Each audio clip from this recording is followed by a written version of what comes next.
What's up, guys? Welcome back to the channel. Here we are with another reaction. In this, we have why Australia is falling out with the US. Before we dive into the video, if you guys happen to enjoy it, please don't forget to subscribe, give the video a thumbs up. I'm intrigued. If before we start, anybody want to jump in the comment section and give their reasons or what they think? I don't know, except the fact that we tariffing everybody. But I don't know why Australia would be.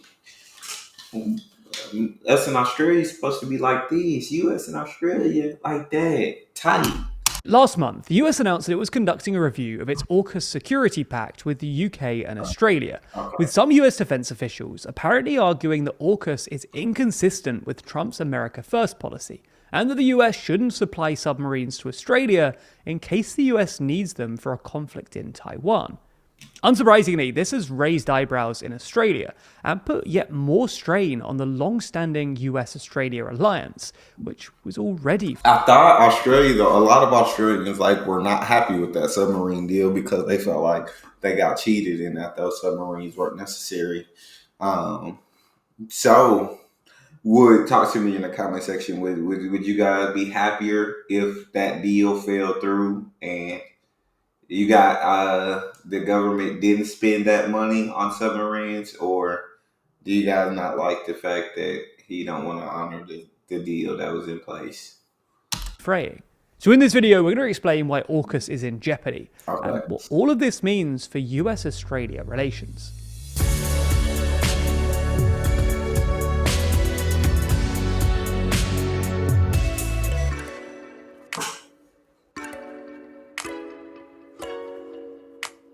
We're getting ever closer to 1 million subscribers, and 68% of you aren't even subscribed yet. So lend us a hand and subscribe today. First, let's recap the 2025 Australian election.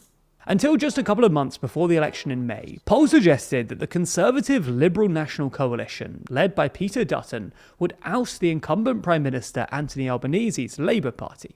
But as the election approached, Labour surged in support and secured a landslide victory, winning 94 out of the 150 seats in the House of Representatives.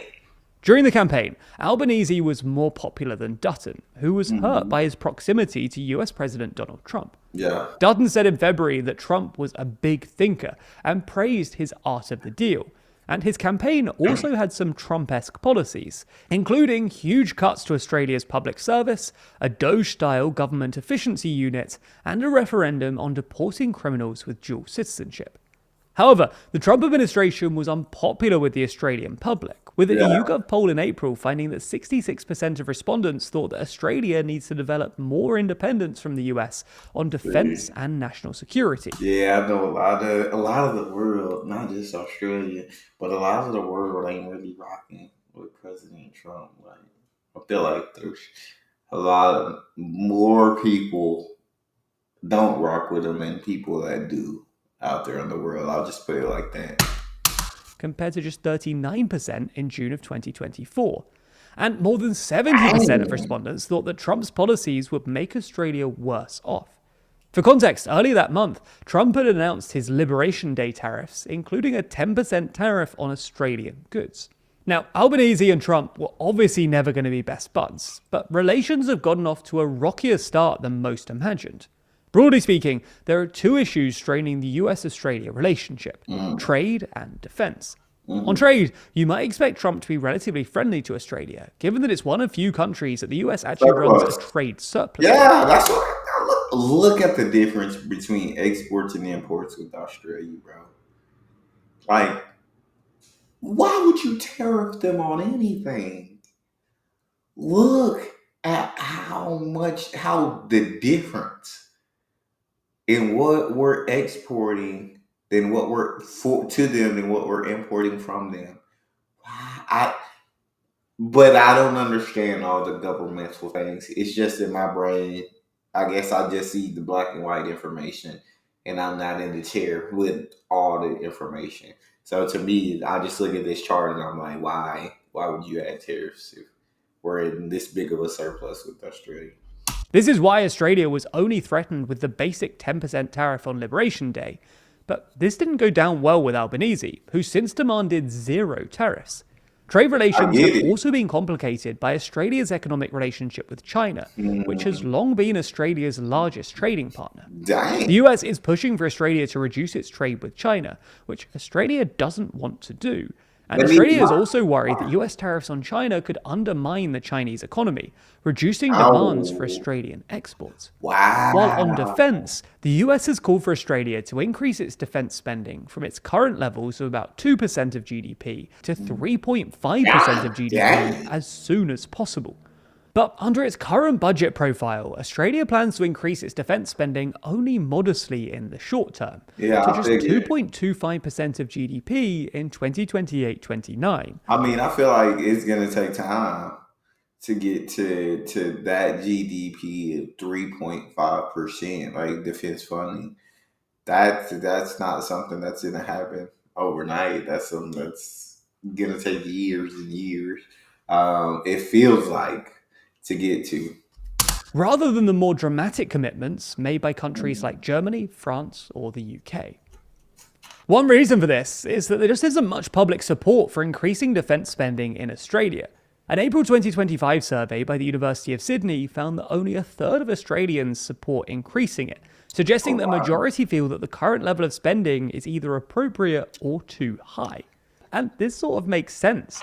In Europe, much of the public enthusiasm for increased defence spending is motivated by anxieties about Russia. But Australia doesn't have such an acute security threat on its doorstep. I mean, true. Furthermore, Albanese argued that it's up to Australia to decide its defence budget, that arbitrary GDP limits are unhelpful, and that defence needs should be established first and funding allocated afterwards. I do agree with, in a sense that if there's more important things that money needs to be allocated to in Australia than defense, that's understandable because, like you said, you ain't got no enemies right next door to you.